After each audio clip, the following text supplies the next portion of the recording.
Naantala po ang biyahe ng isang eroplano ng PAL Express patungong Butuan City matapos magbiro tungkol sa bomba ang isa sa mga pasahero nito. Agad inaresto ang lalaking pasahero.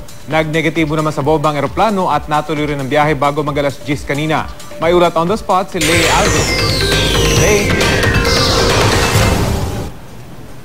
Rafi Pia, sumasailalim pa rin sa pagtatanong ng PNP Aviation Security Group si Bernabe Coelho Jr., ang pasahero ng PAL Express na umunoy nagbiro tungkol sa bomba habang nagbo-board ang mga pasahero sa eroplano. Bandang alas 6:20 kanina habang nagbo-board ng mga pasahero ang PAL Express Flight 2P967 na papuntang Butuan, sinabi raw ni Coelho na baka walang tao sa baba, baka may maglagay ng bomba sa gulong. Narinig daw ito ng security guard na siyang nag-report agad sa kanyang supervisor. Agad na ipinagbigay alam ito sa piloto ng eroplano na si Captain Richard Sorolla. Agad na nagpa siyang piloto na i-clear ang eroplano. Dahil dito na delay ang flight ng mahigit 3 oras. Nakalipad ang eroplano mag-aalas 10 ng umaga.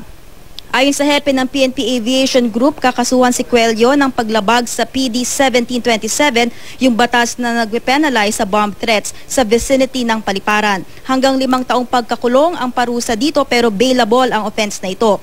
Ayon daw kay Coelho, wala naman daw siyang intensyong manakot pero di pa rin malinaw kung bakit niya nasambit ang bomb joke.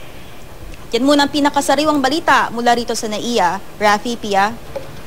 Maraming salamat, Lay Alves.